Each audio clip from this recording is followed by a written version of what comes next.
So, gospel reflection tayo ngayong 4th Sunday in Ordinary Time, no? Bago mag-Ash Wednesday, kasi Feb 14 na yung Ash Wednesday. So, isasama ko na rin yung second reading at saka yung gospel. Yung gospel ngayon is yung authority ni Lord, no?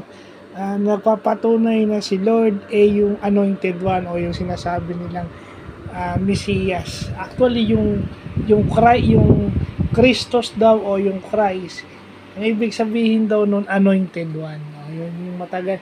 Yan yung mga bagay na hindi natin binibigyan ng panahon bilang mga Katoliko, kaya hindi natin nagda-doubt tayo sa ating pananampalataya o sa ating reliyon. Diba? Lumilipat tayo ng religion dahil doon, which is hindi naman dapat, diba? Obligasyon natin bilang tao at bilang binyagan sa simbahang Katoliko o Romano Katoliko na alamin yung mga bagay na yan. So, pinakita rin sinasabi rin sa second reading yung sinasabi nilang silibasilo. Okay, sinasabi ni Saint Paul na ang mga taong itinalaga para sa Diyos sa Diyos lang, kaya wala silang pamilya. Dahil pag may pamilya sila, mas dadalhin nila yun sa kumbaga kagaya na yung nangyayari, di ba? Pag nasa trabaho ka, yung problema ng pamilya mo nadadala mo tuloy. So parang ganun. So dapat pag ikaw ay nakatalaga sa Diyos ka lang.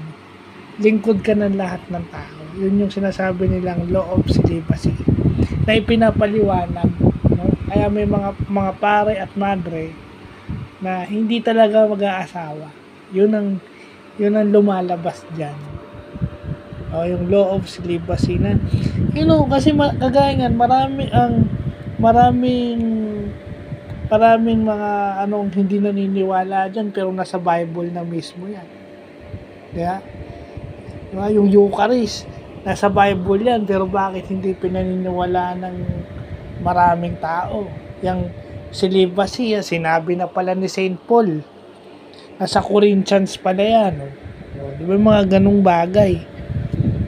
So, yan yung mga bagay na natututunan natin. Next vlog natin is yung mga nakita ko, ang mga narinig ko dun sa anticipated mas na pinakinggan ko sa Quiapo Church. Pag na-google ko, iba-vlog ko isa-isa. So, yun lang po.